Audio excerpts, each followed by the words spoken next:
want to say just a few words. Don't worry, just 3 minutes or so, and then you can get back to the important part of repotting. But first off, I'd like to thank our board members who are here today, who are helping me host this event. So thank you to our board members. Thank you to our ambassadors, our volunteers, our docents, our longtime friends, and our new friends. Thanks for taking time out of your Saturday. We ended up with a really nice day to do this event, so thank you. And last but not least, big thank you to our staff. Not only the staff that you see, but the staff behind the scenes who really made this event happen. They were so gracious to go ahead and jump in and do a new event. So thank you. And I will say, Aarin and Courtney are really rock stars for being willing to repot a tree at an event in front of a crowd, even though they are in the middle of repotting season. So Aarin and his team repot 30 to 40 trees each season, so it's quite a feat. I will say, Aarin and Courtney are really rock stars.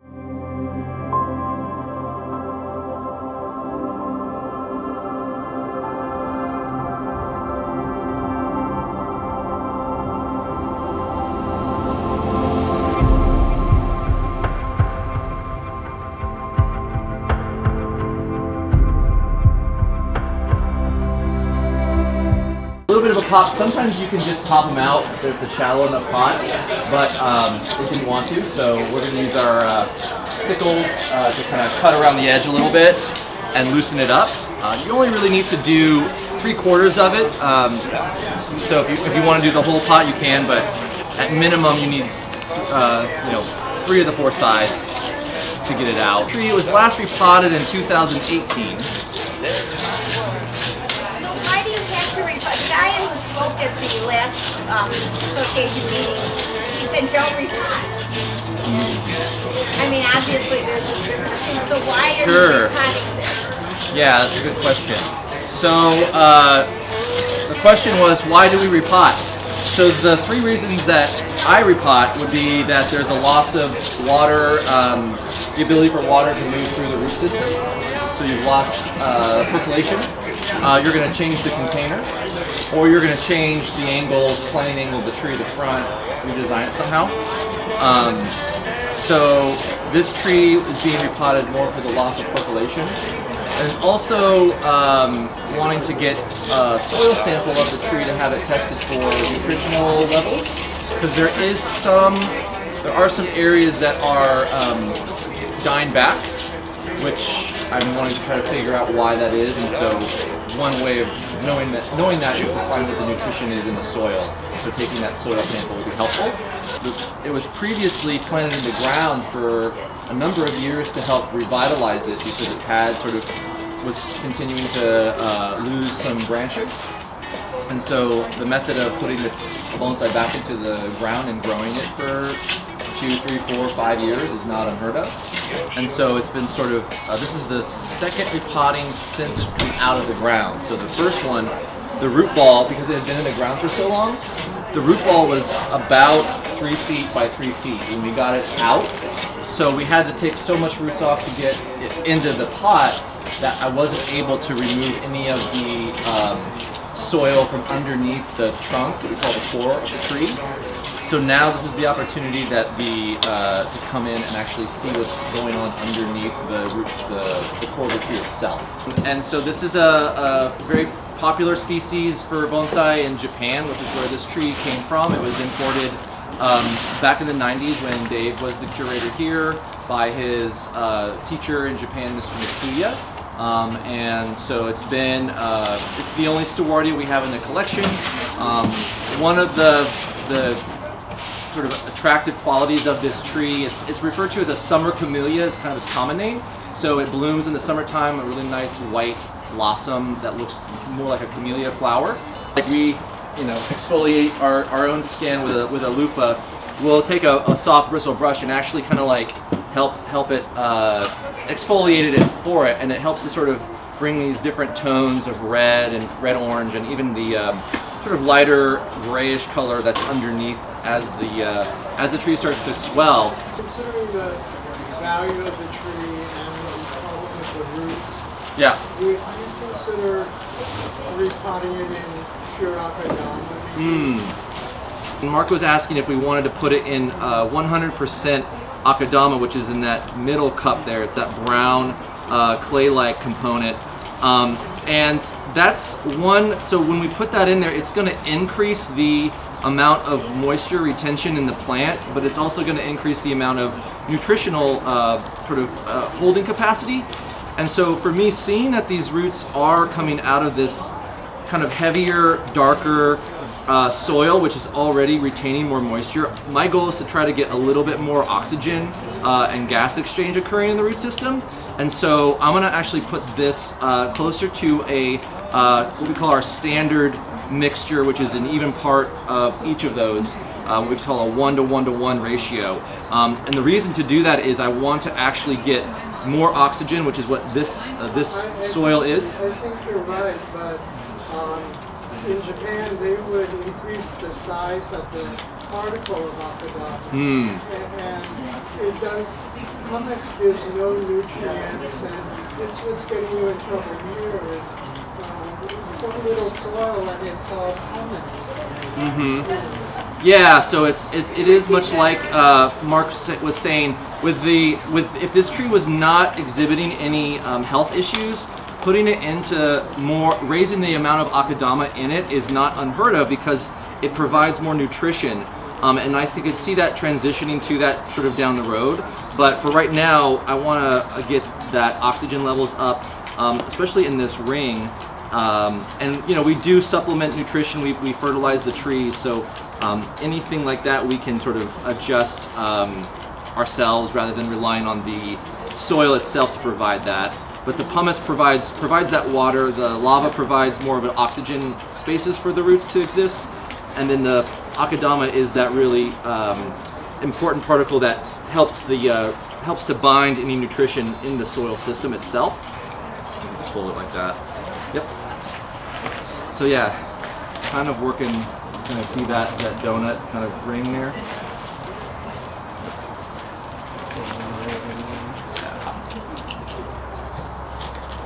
It's also how many hands you have helping, so I'm grateful for Courtney's assistance. You know, repotting process as well, there's a level of like kind of discipline that you have to have because it might be tempting to kind of move all over and do, oh, let's do here, but you kind of need to kind of pick your target and then just sort of stay working in that zone until you've really gotten everything done. So there's just kind of that, there's a little bit of that mentality, there we go, a little bit of that mentality of having to stay focused, even though it's something that we do a lot. Every one is a different kind of challenge, which is another reason why it's so much fun. Repotting is no tree is ever the same, and so you're going to encounter different challenges, different root balls. It's also something to it also is a really intimate. I got him, take a little break. You can keep going. It's also there's an intimacy to it because not many people get to see, you know, this side of the tree, so to speak. Well, and the reality is because this outer rim of soil here, this ring is quality soil, so we have a high concentration of these fine feeder roots that's allowing us to come in and do this removal work, right? That's why we're going to be very limited in how much we actually work on this outer ring, because this is what the tree is going to rely on to recover from this operation. Dave, what was, because when I started, you had put this in the ground.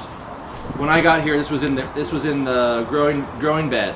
So can you talk about your what you were dealing with when you did that? I was just talking to someone else out here. Stewartia monadelpha seems to be a difficult species here for some reason.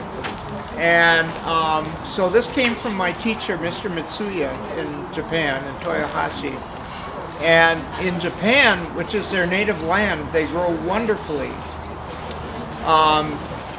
Here, now you fill me in on this, but I was just talking to someone earlier, and I said I've never spoken to anyone who has had a Stewartia monadelpha that has not lost branches. It's never happened. Since it got here, it's in a pot. It's not as happy as it should be. I'm going to put it in the ground. Okay? Because everything does better in the ground. You know, everything stabilizes when you put it in the ground. The only problem within the ground is you can get your branches out of proportion because they're growing too fast. So I mean, it's like it's good and it's not so good, right?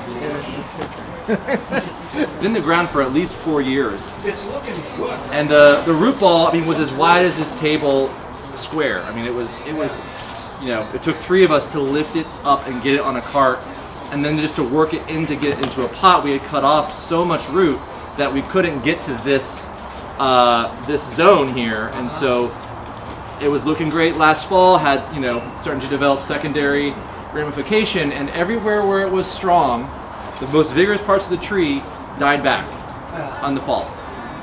That's Stewartia? Yeah. Destroyed.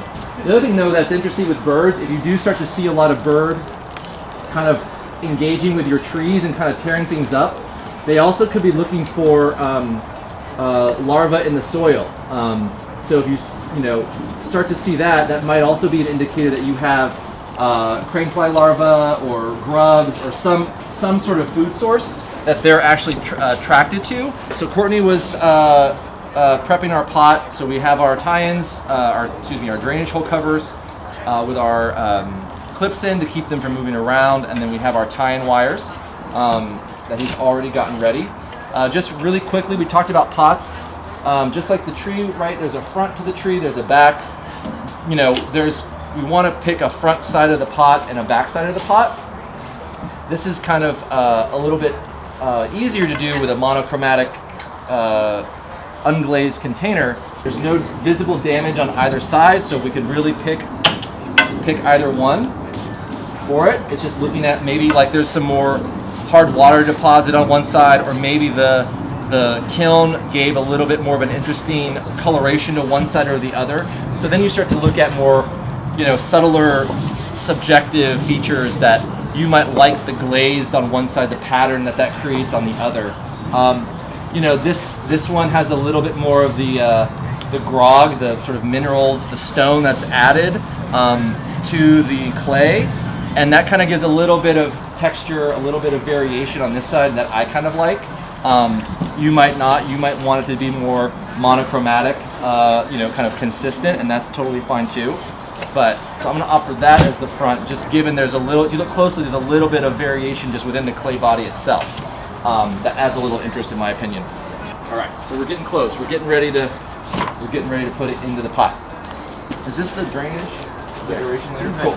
Awesome. But we also will sift it just before we put it into the container, just to get the dust out of it, because these components can be really dusty. You can just see how much dust is coming off of it, even after sifting it several times. I'm going to put one layer down of what we call our aeration layer, or what people might also refer to as a drainage layer.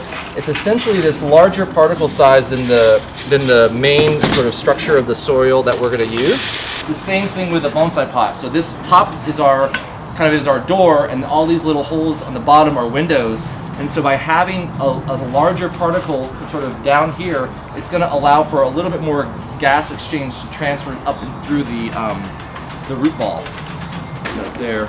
So if we remember now, we've got that ring, right? We have this ring all underneath the edge, and so we have to kind of visualize where that's going to be, and we're going to want to add more soil kind of in that same sort of donut ring shape. So when we set it down, there's going to be less air gap between the root ball and the soil, because we can't have any air. So we want a little bit of oxygen, but if the roots don't make contact with the soil, they'll just die. They won't actually go into that soil. And so we want to make sure that there's really no air gaps between our root ball and the new soil that we're actually using. So we're going to obviously start with one, we're going to start with a pile kind of in the middle, because it's really hard for us to get, you know, and work soil under the core of our tree. So we're going to put a little bit of a mound here that when we sit it down and kind of seed it, it spreads out and ensures we have good contact with with the bottom of it. And then now I'm actually gonna go around and start kind of building up this ring of soil where I remember taking it off. So if you created these holes, you've got to find a way to fill them up, and this is the first step of that, is just building up this kind of circular mound that allows us to get in there, and then we'll come in from the top with those holes that we've made to really fill it in with additional soil.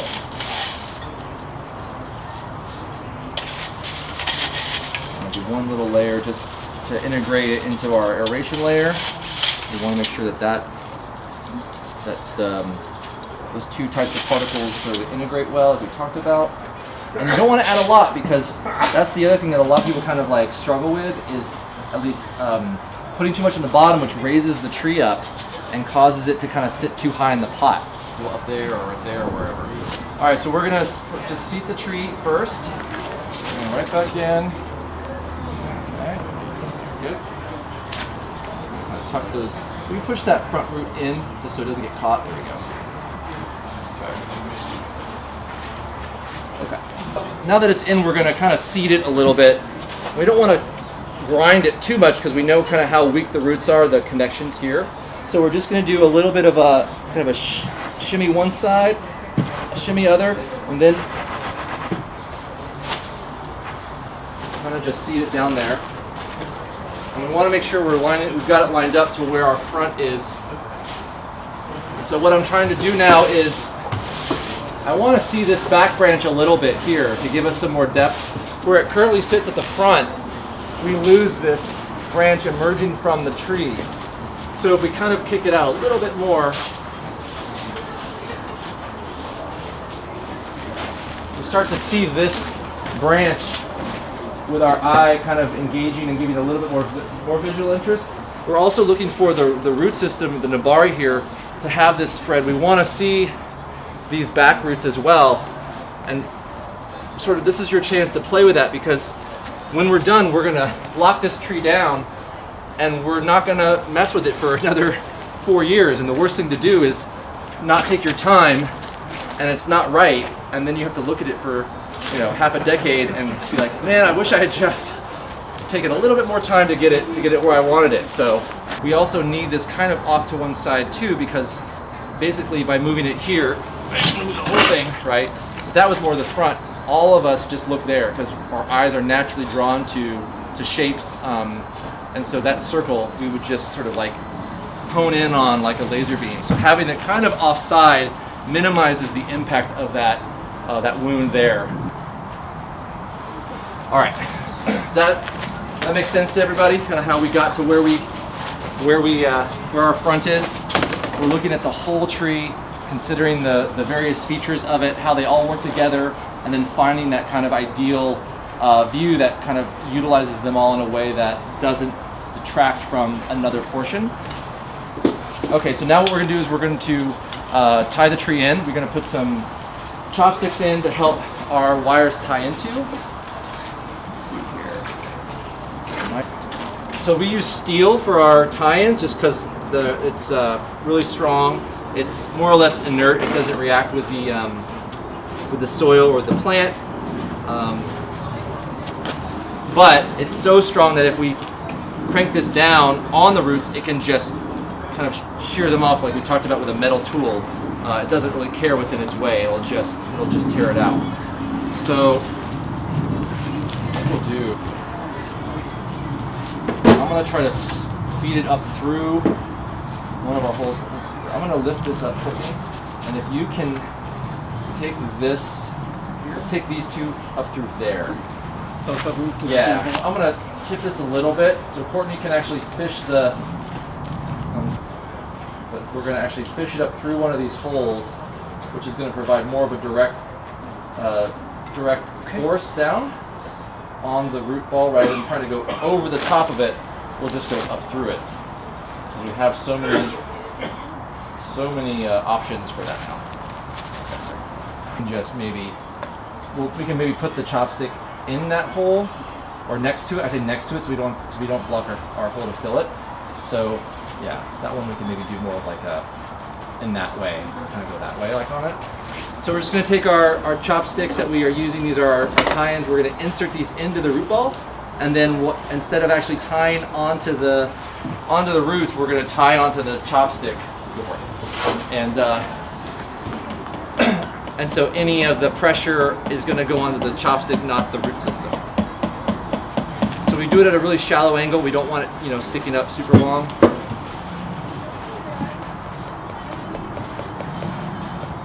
And this will stay in the tree until we repot it next time, and then we'll simply replace it with a fresh chopstick. You know, when we redo this whole procedure will happen again in 4 years or so.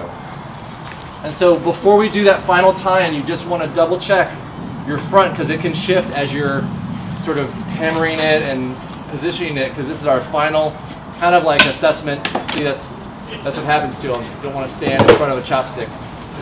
And so when you're tightening these down too, you want to be careful, because if you tighten one down too much, it can start to pull the tree kind of up to one side. So you want to at least lock it down enough to where it's not going anywhere. Get his. Got wire cutters there.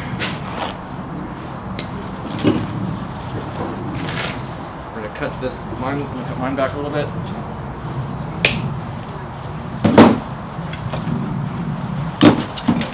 Excess here. Still not quite tight though. And then the last thing we're going to be doing is working the new soil in and around the root ball that we've